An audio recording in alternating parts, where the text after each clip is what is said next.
So, Assalamualaikum. Welcome back to my channel. Okay. Hari ni Aina pemalas sikit nak bersiap-siap. Jadi Aina tak pakai tudung bawal, tudung shawl whatsoever. Just pakai tudung sarung je. Tak apa kan. Okay. Aina ada buat satu soalan. Bukan soalan. Aina ada sediakan satu tempat, platform untuk Aina tanya ada soalan apa-apa tak mengenai kemasukan IPG pada tahun 2020. So, dalam video ni Aina dapat dalam 46 komen. Okay, mari kita tengok soalan yang pertama sekali. Okay, soalan pertama dia. Andai kata kita tak dipilih untuk temuduga tahun ni, bolehkah kita apply balik untuk tahun depan? Of course boleh. You all semua boleh apply sampailah umur korang 20. Okay, contohlah kan. Sekarang tahun ni umur aku katakanlah 18. Okay, aku mohon tapi tak dapat. Okay, aku mohon balik tahun depan, 19 tahun. Katakanlah aku keluar daripada matrik and then aku nak apply lagi IPG, boleh? Kalau ada rezeki, you all boleh masuk. Lepas tu, kalau katalah pada umur 19 tahun aku tak lepas juga nak masuk, so aku cuba mohon pada umur aku 20. Kalau aku lepas masuk, boleh. Maksudnya kat sini you all semua boleh mohon sampai umur korang 20. Okay? Okay, soalan kedua. Saya nak tanya, kan ada 1 tahun penyediaan dan 4 tahun pengajian. Saya minta maaf kalau salah, haha, tak berapa sure. After 1 tahun penyediaan tu, kita akan terus ke tahun pengajian or ada exam yang melayakkan kita ke tahun seterusnya. Itu harap akan dapat jawab soalan saya. Yes, you all akan ada satu PPISMP, which mean program persediaan ijazah sarjana muda mengenai perguruan.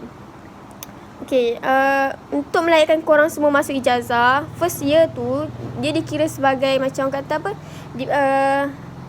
diploma lah 1 tahun tu, tapi dipanggil sebagai program persediaan. Okay, dalam 1 tahun tu korang akan ada 2 kali exam, which mean exam setiap kali hujung semester. Okay, contoh first semester tu 6 bulan. Ni tahun kita orang. Okay, 6 bulan tu okay, kita kena jawab exam and then bila kita gagal, korang akan ada repeat exam supaya kalau ada repeat exam tu, dia akan membantu korang untuk menyelamatkan diri lah. Kalau gagal sekali lagi untuk repeat exam tu, barulah korang akan di-expel, which mean korang akan dibuang. Tapi pihak IPG takkan semudahnya buang korang macam tu. Confirm korang punya pensyarah akan tolong. Okay.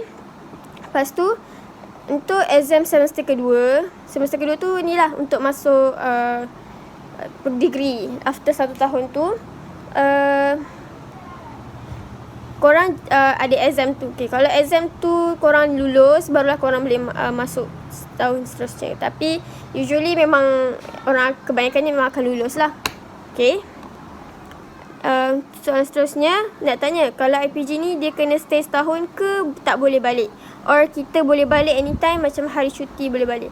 Oh, okay. Untuk Adila Osman, okay, untuk semua yang nak masuk IPG, korang kena tahu IPG ni kita dah macam university. Okay.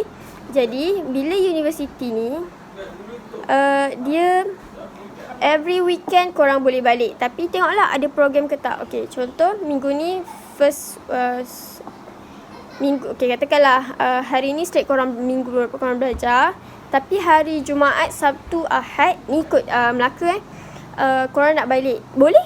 Korang boleh balik just like that. Just hantar kad outing, cakap yang korang nak balik, ini korang boleh balik. Tapi kena tengok juga ada program ke tak. Kalau kata ada program, you guys memang tak boleh balik lah. Okay, cuti kita orang dulu macam budak sekolah, tapi dengan cerita akan ada berlaku perubahan. Dah tak sama macam budak sekolah, dah cuti bulan 12 sebab kita ikut universiti kan. Okay, seterusnya ceritalah sikit rutin dekat IPG. Oh, boleh. You guys, Aina akan sediakan video rutin dekat IPG, so tunggu. Okay. Okay, masa video tu boleh maju ke untuk tunjukkan slip semua, atau berdiri sahaja dan tunjukkan dari jauh? Korang boleh datang dekat and then tunjuk like this. Ini adik aku punya contoh ni. Okay, like ni.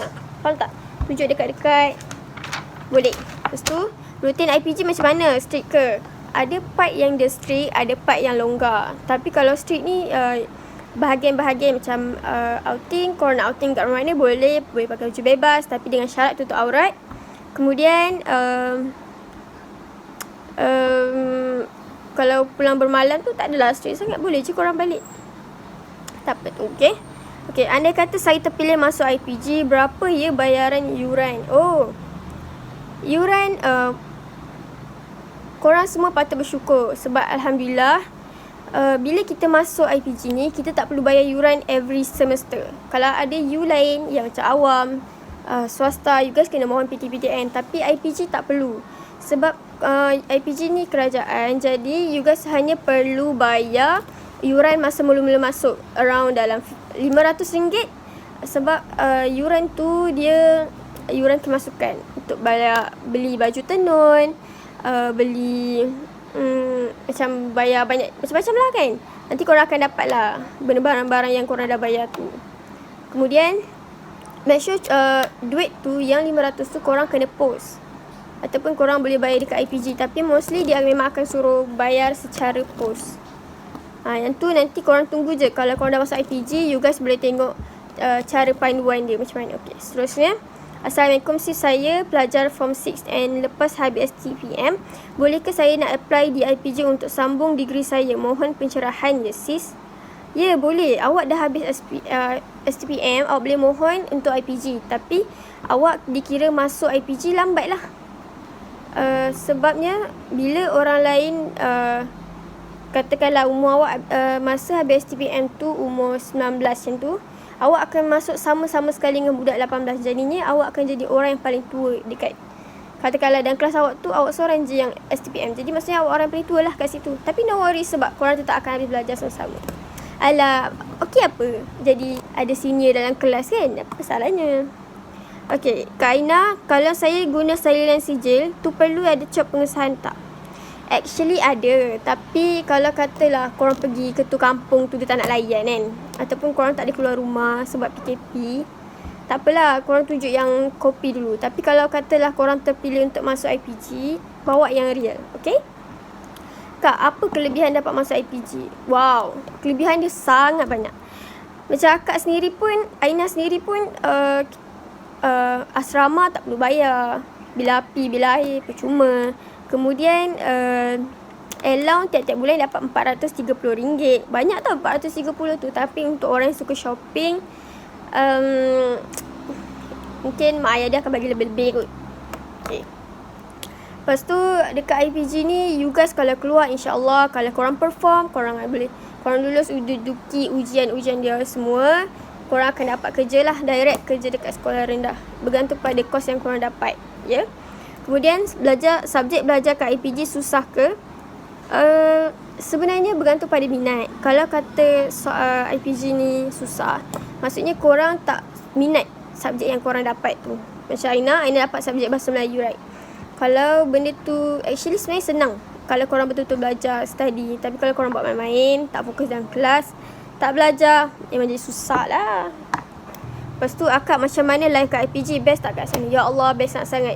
Kalau macam IPG, Aina sendiri kat situ, kita semua perempuan. Jadi bila nak masuk aktiviti sukan apa semua, faham tak? Dia jadi excited sangat, jadi seronok nak lari. Kita tak perlu rasa malu sebab tak ada lelaki. Macam itu. Lepas tu akak kalau masuk IPG nanti macam mana subjek tambah untuk belajar shortcut? Contoh option bahasa Melayu ke belajar BM je? Okey, contoh macam Aina sendiri dapat BM kan? Aina tetap akan belajar matematik, tapi kita orang tak panggil matematik lah, kita orang panggil statistik asas. Kita orang akan belajar bahasa Inggeris, sejarah dunia, dia macam sejarah jugalah mengenai dunia. Kemudian Aina akan belajar pasal kebudayaan di Malaysia. Banyak benda yang kita akan belajar. Okay? Kak Aina, selalunya berapa intake pelajar untuk suatu kos di IPG? Dia bergantung pada tahun tu. Contoh kalau kat IPG Aina sendiri, ada satu kos tu hanya satu kelas. Ada satu kos tu yang sampai 5-6 kelas. Dia banyak. Dia bergantung lah. Tapi pada tahun akak sini kita orang, ada satu tahun tu senior, contoh SEM 6 okay? SEM 6 tu tak ada intake langsung. Sebab dia bergantung kepada ni lah. Bergantung kepada kuota yang dia nak pada PIPG. Kalau option kita English, semua subjek lain pun English ke? Tak. You guys akan belajar bahasa Melayu, bahasa Inggeris, dan matematik. Banyak korang akan belajar. Kak, contoh kalau tak dapat IPG nanti ada peluang lagi tak untuk kemasukan kedua atau untuk kemasukan kedua dan seterusnya? Kena buat interview juga ke? Aku tak faham soalan ni. Okay. Aku baca balik Kak, contoh kalau tak dapat IPG nanti, ada peluang lagi tak untuk kemasukan kedua atau... Okay, kalau contoh korang tak dapat IPG, universiti lain akan tawarkan you guys untuk masuk U diorang. Jadi jangan risau kalau mana yang tak dapat IPG, don't worry, okay? Tapi kalau kata korang nak masuk IPG juga, pergi buat rayuan. Rayuan macam mana? Cuba hantar surat lah. Mohon hantar surat dekat center untuk IPG macam itu. Tapi kalau salah minta maaf, okay, sebab Aina bukannya pihak IPG. Ni based on pengalaman lah. Salam, untuk simulasi pengajaran boleh guna LCD tak? Actually boleh je. Boleh. Andai kata tak lepas IPG, so dia proses naik pilihan ke macam ni? Ya, dia akan proses kepada next pilihan ke. Contoh next pilihan awak semua Uniza. Mana tahu Uniza yang akan panggil pula? Macam itu. Penggunaan IPG memang sekali je ke untuk tahun 2020? Yes, sekali je. Tahun depan ada lagi. Kak Aina, I unfortunately missed the deadline of UKCG. How chance of me getting this bargain or there is no hope at all? Actually, Aina dah baca dah panduan dia. Dia kata kalau korang terlepas tarikh untuk jawab UKCG tu, memang korang dah tak ada harapan dah sebenarnya. Sebenarnya, Aina buat video ni sebab Aina nak cerita pasal rutin harian kita orang dekat IPG. Okay? Untuk tahu mengenai IPG selanjutnya, you guys boleh tengok video seterusnya. Okay? Bye! Terima kasih kerana menonton. Jangan lupa like, share and subscribe, okay? Apa-apa soalan boleh DM, boleh tengok kat komen atau boleh tengok. Masa aku boleh komen dekat bahagian ruangan komen di bawah. And kalau aku tak reply, minta maaf sangat-sangat. I'm really busy right now. Okay? Kadang-kadang kan tak sedap notification kat phone masuk banyak sangat. Okay, bye. Assalamualaikum.